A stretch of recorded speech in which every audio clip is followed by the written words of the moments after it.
Hey everybody, Devlog number 3. So last time I talked about the creation of my pinball cabinet.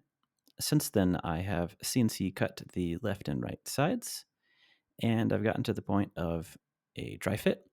This is always important because when you build a cabinet, it's not solely about woodworking. You have to make sure that the metal parts and hardware fit properly as well. However, as you'll see here, during the dry fit, I discovered some problems. Womp womp. First, the buttonholes were cut in the wrong location. I had thought they should be 2.5 inches off the slope, but they're actually 2.25 inch. Second, as you can see here, the rail is looking way too long, which means I must have done something wrong. The problem with the rail not fitting turned out to be that this part here, the shelf, was too long.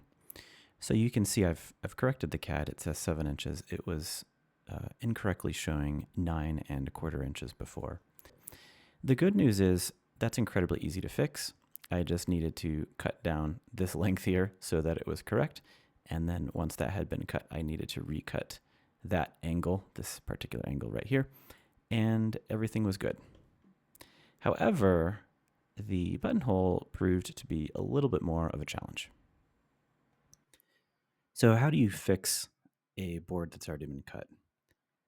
Well, I thought about it for a bit, and one of the ideas I had is that people who own CNC machines will do inlay.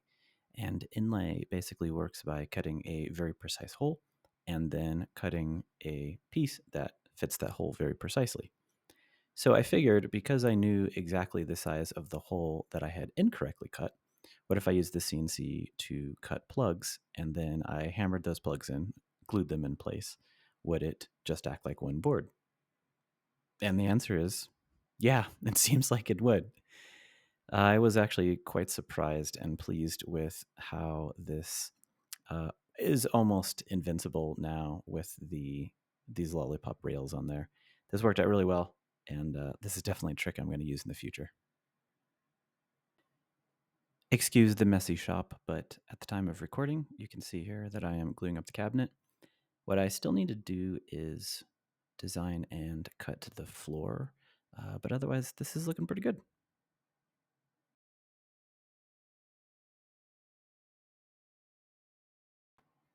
The other super big step forward is that I began working on Whitewood number 1, which feels amazing to finally be able to say that after almost 8 months. What you're seeing now is a time lapse of that playfield being cut. It ended up taking about 1 hour in total. There were a total of 4 tool changes, which is what I'm doing when I lean over on the bottom right. And of course, there was a few tiny mistakes, but that's part of the process, and that's why I'm probably going to make more than one of those. Something you may have noticed from my video so far is that the way that I'm going about this project is I'm not focusing on one thing and finishing it entirely and then moving on. This is actually a technique that I picked up from art school. I prefer working on several aspects of a project in parallel and kind of progressing them all at different rates to sort of sketch in the whole picture rather than being exclusive to one area. There's a number of benefits for this. Integration of the parts, of course, is a big one. But another practical benefit is that if you end up having to wait on shipping or delivery or replacements because you messed something up, the nice thing is that you can still continue to make progress because you can work on another area while you're waiting.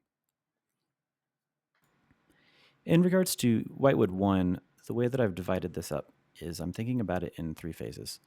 The first phase is the bottom 75% of the main playfield. The second phase is the top 25% of the main playfield. And the third phase is the upper playfield. I want to develop and build and wire and get these working in that order.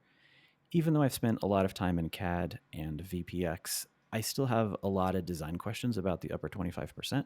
And so instead of overcommitting to it now when I'm cutting Whitewood number 1, I'm going to just get the bottom 75% working with the flippers and the slings and all that.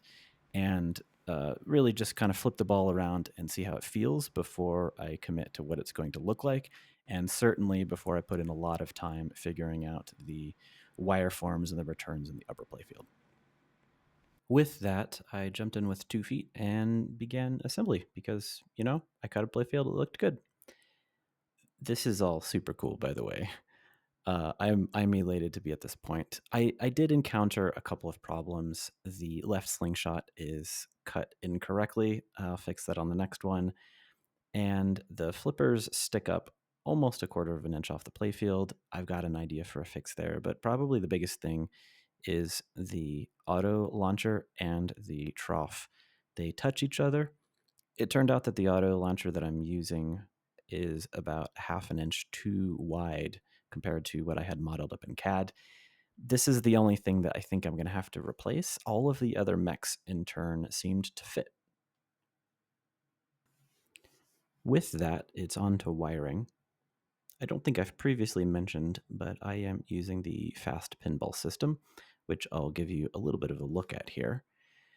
So there's a whole bunch here about wiring, and potentially in a future video, I'll get more in depth to it. But the short version is that the fast system has an interchange board where the back box comes into, and then there are I/O boards that have the drivers and the switch inputs.